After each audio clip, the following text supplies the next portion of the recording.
All right, we're back again on Cambridge Inside Out. So again, I'm Robert Winters, and the other guy over there is this Patrick, way, that way, this way, Patrick Barrett. Mr. Barrett. All right. So we were talking just now. We have a few other topics I definitely want to touch upon here, but one is this sort of, what, at least for me, is a kind of a recurring concern that, in fact, the sort of the salad days of low residential property taxes, because the commercial sector has been bearing it, very heavily, for like to the tune of 2/3. That may be shifting, and and largely because of a combination of Prop 2.5, and we, by the way, we have plenty of excess levy capacity, but there are limitations in terms of how you distribute the taxes based on what they call, tax classification, into various sectors with different rates and whatever. And there are certain limitations on how much you can shift onto commercial. And I have a feeling that we're either approaching the minimum we can hit on the residential or the maximum we can hit on the commercial. And that when we hit either one of those walls, basically the residential sector jumps up. A lot of condo owners will get away, on the cheap, but anybody who's got a single family, two family, even three family are actually going to see not just, $100 increases, but, could be 500 and more per dollar increases. So anyway, I just think people should at least start to be thinking about things like that. Cambridge is not immune from some of the same fiscal concerns that other towns have, just because we have a lot of golden calves that are, or And golden. I'd be wary of anyone who says otherwise, Robert. I think that it's been the mantra of a lot of people that we couldn't possibly screw this city up, or that we could never get so bad that Cambridge is somehow immune to market forces. But you know something, Patrick, as I look at those little, hand cards and other little gimmies from candidates, I'm calling them, sort of, I don't know, I have various names for them all, but basically a lot of it is fiction. Yeah. It has a lot of promises, saying, I believe in this, that, and the other thing. But there is never an acknowledgement of how those things actually come to be, and the kind of money that might be necessary in order to actually make some of these nice ideas happen. And so it's very good. It's great to promise. Everybody gets ice cream, right? But somebody still has to Well, pay the bill. for a budget of $1 billion, actually, everyone probably should get ice cream, Robert. I think that's where, like, I'd love to just audit this budget line for line and trim away about $500 million from it. But are we going to have a $2 billion budget someday? Are we going to have, is it going to go to $1.1 billion, $1.2 billion, $1.3 billion? While we're less than a tenth the size of Boston, who has a $4 billion budget. I mean, that really should raise eyebrows at people in terms of what results we get. By the way, we're not a tenth the size of Boston. Well, I don't remember. We're 6 square miles. They're 90. Oh no, you're talking about area wise. Yeah. But I'm just thinking How in dare terms you of population. No, but like what I'm saying, like just in terms of landmass, like that's what it is. But I think we're right. We're very small, relatively speaking. It's just kind of amazing to me that we have this capacity. But the counselors who always promise things forget there's 8 other people in the room. But affordable housing, affordable housing, affordable housing, and I say that somewhat facetiously because if that were truly a priority of the city, just like that sign at the expressway, if you lived here, you'd be home by now. There's plenty of things that we brought to the table that would put plenty of affordable housing on the table that every single one of these councilors has said no to. And the AHO is not the question. That's just the one thing they can't. That's the one thing they don't have to hold their nose to. Right. There's it's an awkward position when people, as a candidate now, they ask you, well, what are you going to do about this, that, and the other thing? For example, there are people who working for the city. I saw a question from somebody yesterday. What would you do for people who working for the city, who can't afford to live in the city? I said, well, I have a lot of concern about that, but the correct answer to that question is not what the person wants to hear, which is that, well, you're concerned about people who are working for the city government or teachers or whatever who have a hard time paying for it. But you know, when people remember the whole EMF debacle, the whole story about the what are we going to do about the artists? A city without artists. We need to dedicate housing just for artists. I said, well, what about dedicating housing for, a lot of other important things like daycare workers and whatever, I hate to push back on you, Robert, but I'm going to push back on you. I think prioritizing housing for teachers and for city employees, to my mind, seems like a logical thing to do. Prioritize, I mean, get the EMF brats who actually got a great deal, and a lot of them actually got great side deals they didn't tell their friends about. Acted in the most reprehensible possible way. They put pictures of my friend John DiGiovanni up all over Central Square with a Hitler mustache. No, I Those remember. people were garbage. And I think, that building was also a toilet bowl. And if the city wanted to create an artist collective or artist housing, there'd be something in our zoning that allows for that. There isn't. There'd also be incentives for building it, and there isn't. Right. So when I was looking at the Middle East project, I thought initially, instead of a hotel, or maybe as a hotel with extra floors, put artist lofts up there. But there's no way to get it. There's no incentive. There's no push for it. There's no beneficial zoning. These people talk a good talk, but they do nothing. Right. My only point really was that, it's sort of a larger economic question. Yeah. And if you get down to the point of saying like, okay, we're going to create housing specifically for this class of people, whether they be artists or teachers or people who work in city departments or whatever. Well, we can expand that universe of employed people very broadly. What about carpenters? What about plumbers? Why aren't we creating housing for people from all walks of life, rather, and not just whether they work for the city or not? Because carpenters and plumbers are smart enough not to want to live here. Right, but anyway, my whole point is that the issue of affordability goes way beyond just the specific perks that one city wants to offer for a particular subset of these workers. Sure. I think the overarching concern about affordability, really, which is a big question nationally. I think it's a big question regionally here, and it's certainly a big question in Cambridge. But I've always said, and again, I'm not saying this to be flip about it at all, but it's always been to me a question of available options. So and maybe I said this a month ago with you, that once upon a time somebody wanted to live close to Harvard Square, but they couldn't find a place. So they looked over in some other part of Cambridge, and then they couldn't find something there. So they were able to find something, yet some other, or a basement apartment somewhere in Cambridge. And then if they couldn't find something in Cambridge, they said, well, maybe I can find something in Somerville or East Arlington. And then back then they could maybe find something. The difficulty now is not a Cambridge specific problem. It's the practice that people now, they've said, well, I was looking for a place in Cambridge, Somerville, or Arlington, and I couldn't find it. So now I'm looking in Everett. Now I'm looking in here and there and the other. So the real question to me is, are there options for people? I mean, reasonable options, not the kind where you have to hop on a train and travel 2 hours to get to and from where you work, but I'm afraid reasonable options. It cuts towards housing, single family, 2-family housing as well. And if you look on the market right now for what's available, inventory is incredibly low for lots of different reasons other than just the lack of supply. There is a significant lack of supply. Everyone says, we're building all the time. Yeah, we need like 20,000 units, not 300. So like, I can't, or the Cambridge is the most dense city in the universe. We couldn't possibly, like, just shut up. I'm so sick of hearing that nonsense. Well, when I look at it, again, because these days I can't help when I'm walking down the street or driving down the street. God forbid he should drive, right? But I drive sometimes, right? You should drive. Driving's awesome. Driving is actually pretty awesome. It's great. It's a great song by Phil Oakes called "My Kingdom for a Car."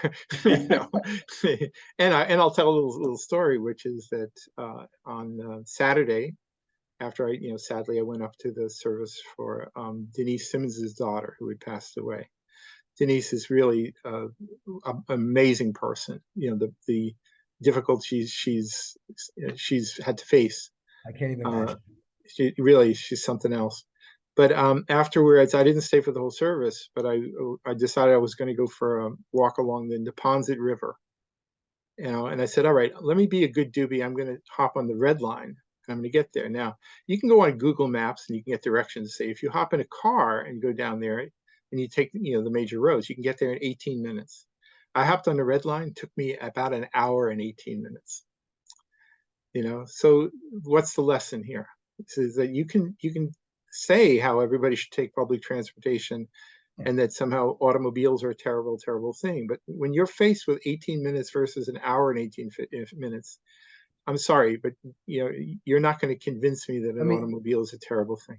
let me add another dimension to that, Robert. I'm a father of 2 young children. And we've used the T pretty frequently when it comes to going to baseball games for their youth baseball in Boston. And, I won't take my daughter and my son on the T during certain times of day because the behaviors on the T, the smells, the smoking of drugs. I'm not talking about grass. It's not something I want to expose my kids to. So And I witnessed all of the above during my little adventure on Saturday, by the yeah, way. so I like that's even was at one point where there was one guy who was harassing a woman, and I came this close to basically intervening and probably getting my head handed to me. But but that's yeah, it's that's the not uni- that great. that's the universe weak politicians and socialists are going to bring to you. And I don't mean to get all tinfoil hat on you, but that is their vision of the future. That's what we're fighting in Central Square. That's what we're dealing with. It's a region. They say it's a regional issue. It only happens in the regions where these people exist and govern. But when you talk about this is like an endemic of the bigger issues, like we don't look at our problems holistically. We don't look at transit, housing, unhoused issues, attic issues, other social issues, and how they all work in tandem with each other. But you have to in order to be able to solve for any of them, because if you work in the market like I do, you have to be able to produce products that people want to use. So not just you're just creating things because you have infinite money, like a nonprofit, housing developer. They can spend $1 million to a unit and brush it off and go over budget wildly and not even care and build places wherever they want because they have unlimited funding, and they're not subject to budgets. But for the rest of us, we are, and trying to address the supply issue, because there is a massive supply issue in a place like Cambridge is next to impossible because land acquisition costs, development costs, red tape, and the zoning right now is just it's anachronistic and doesn't even recognize that there's an issue. But you also need Belmont, Arlington, all these other areas around you to play ball, and they're not. So Right. Well, I mean, we'll see what happens with this Housing Choice Act, where there's at least some obligation to permit Robert, apartment. I'm going to tell you right now, there's no obligation. And all you have to do is write a letter to the state proving that your zoning allows for the potential creation of 10,000 units, and you're off the hook. Right. Now, that to my mind, it's the same as Dennis Carlone saying, Patrick, max out the zoning citywide and show me what can happen. No, Dennis, because that's dumb.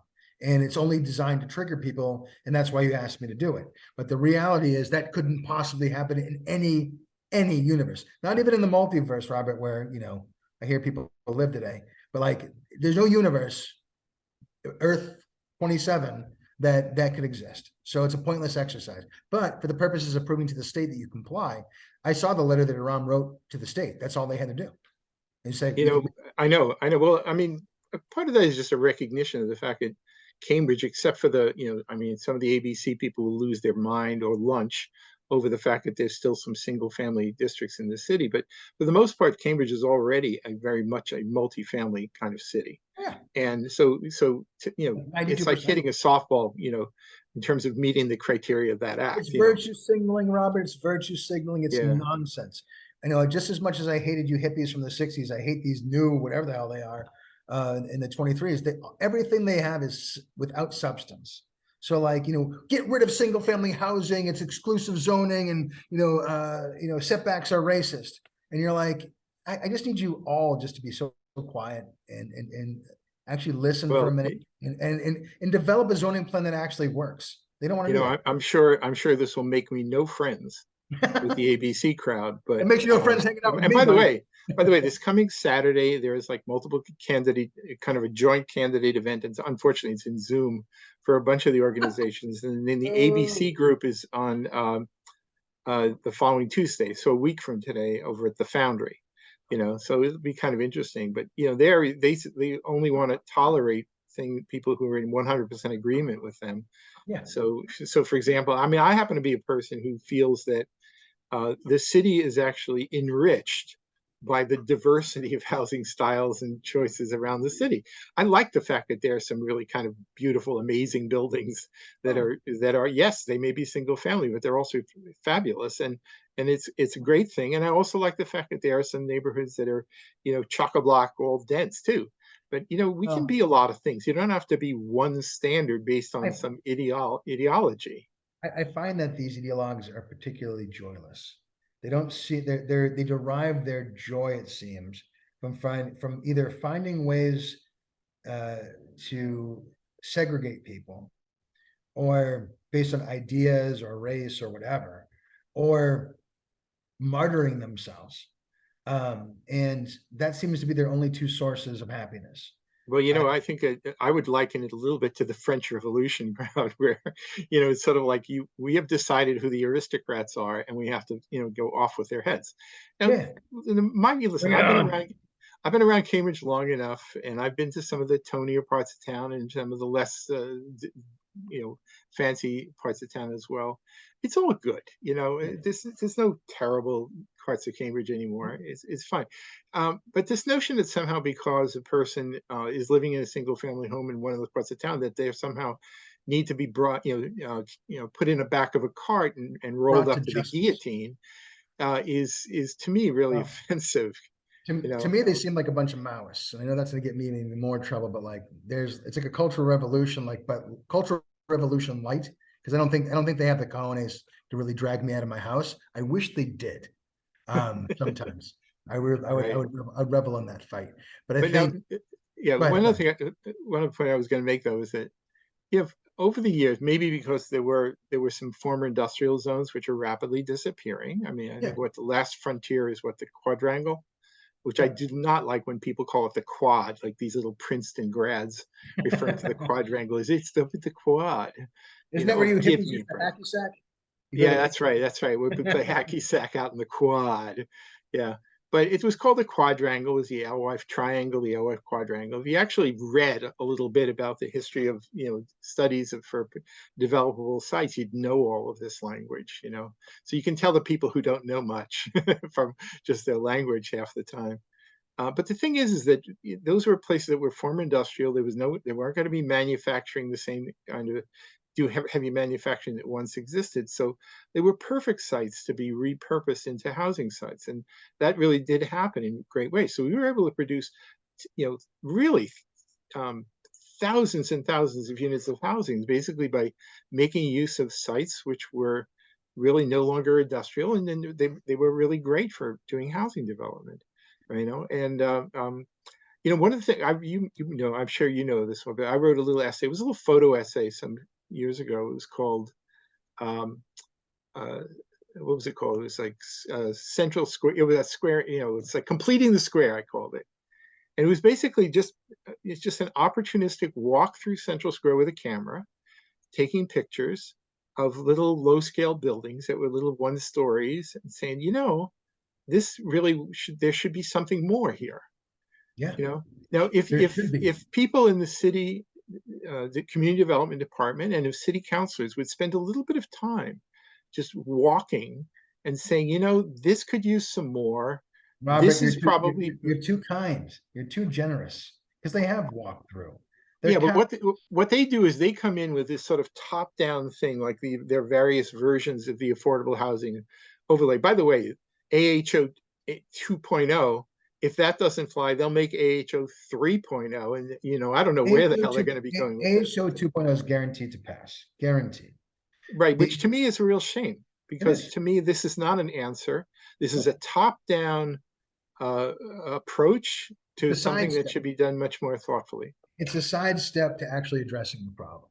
The council gets to congratulate themselves for being woker than woke by approving the only affordable housing is the only housing that's worthy of being built at 12 to 15 stories. They completely ignore their own plans that they've had on the table for decades for Central Square.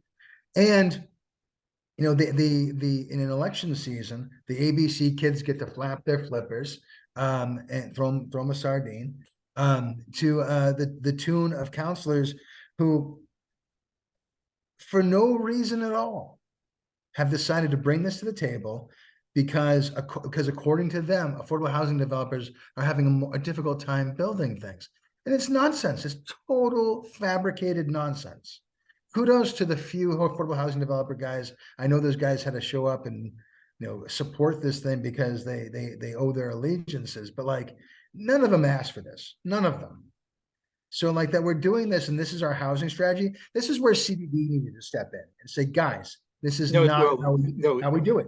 this is where CDD of years past should step in, but that's not CDD of times No, present. but that's And around knows this is I was actually speaking with a person who was once head of the community development department, who basically laid it out, a little gathering a week or so ago about, how in fact we've been heading in exactly the wrong direction. We basically are disemboweling 20 years of good planning that was coming out of the community development department in terms of scattered site affordability of housing and getting it better distributed. And now they're basically just throwing all that away in favor of basically doing concentrated tall buildings of that are specifically quote 100% affordable for whatever the hell that even means anymore. So I've really lost a lot of faith in the people within the community development department in terms of certainly housing planning. it's an interesting subject that I've been getting more and more information about because it's not really my specialty. But it used to be that a public housing was the city built and that it was tax exempt. And now what we have is really a private investment collaboration with the groups like Cambridge Housing Authority and other affordable developers. And they are no longer tax exempt, but they have to go to the city every year and look for abatements to try to limit their tax liability. So like Well, let me throw in, there's one other wrinkle, because, I see it when I look at the assessor's database, which is that all of these properties have deed restrictions. And a property with a deed restriction basically is going to be assessed at like 1/6 a market But yield. that's the point. So like if you're an investor, as a private investor in these groups, you need those assessments to go way down to start with. You need to limit your tax liability for those buildings because that eats into your profit. So like where affordable housing was once this sort of public, city funded, federally funded, state funded thing, it's now it's been privatized to some degree. And Right, that, to my mind, for all these people who are these housing advocates and this democratic socialists and whoever you are, that you believe in no profit, that's what this whole thing is. but there was a very nice study that I read recently, came out of Somerville. Because there was the people who were promoting this whole summer vision, notion about how they were rewriting their zoning and everything like that, because everybody wants more and more housing. Yeah, and He what was basically made, but he basically the author made the point, and I think it's an unfortunate but accurate fact that when you build just the housing, that and then you've got also, if the person has children, you have to put them in schools, whatever. You actually end up, it actually costs you as a city in terms of revenue for doing that. So he's basically making the point that if you want to have a balanced plan, you have to promote some commercial development in order to basically cover the costs of the housing that you're You building. need commercial development, you need lab development in particular. Anyone who telling you otherwise is a joke and a liar. Lab is the new name for what we call office. You need market rate housing. But Right. that you need, and it's a balance. It's not one or the other or all in the same. And that's where these people have, and I'm not sure, I kind of like, I know who you were talking to, but like, that's right. They've gutted that balance. And now Right. you've got a completely ad hoc broken system that's eventually going to cave in on itself. Right. I mean, the thing is, you have to use principles about finance in order to balance this out and make sure that the entire system that you're proposing is actually economically sustainable. Right. And the thing is, if you want to, basically, be taking the aristocrats up to the guillotine, and you think, well, but we're just going to take your property and tax you, and have your property tax go up $1,000 a year, every one of you, or more. Actually, that might even be lowballing it, just to kind of cover the costs of some of this development. They have to acknowledge the fact that, well, if you really wanted to balance out, you're going to have to do something like allowing commercial development. So at some point, you have to make some decisions here, some hard decisions. Do you want that much commercial development? Because if you don't, then maybe you have to have a little bit, sort of tender your aspirations in terms of some of the housing development, and basically say, well, what kind of city do you want? And but just saying it's just all, it's all for one ideal is really, well, stupid. It's just stupid. I like to say to my DSA friends and my ABC friends who are listening tonight, who have only been offended by everything I've said, I invite you to lighten up and try to find some joy out of life other than the terrible nonsense that you spew on Twitter or everywhere else where it seems to be. It's actually I'll take that not only out of the DSA crowd, which are some of the most humorless people I've ever met in my life, but also some of the cycling advocates. I'm thinking, if you're spending your entire life with a camera strapped to your helmet so that you can record somebody's license plate, so you can report them and see quick fix because you're mad because they stopped for 2 minutes to let their kids off in a bike lane, I said, you've got some serious problems, and I think you need to have a little more fun in life. I think what they all need to do is go have some kids. That'll take the spark out of your seat. Maybe so. Anyway, we're just about out of time here, Patrick. So this has been fun as always. So anyway, I encourage everybody to learn about all the candidates, not just me, and pay attention. We've got a big year ahead. Okay. So see you soon on Cambridge Inside Out.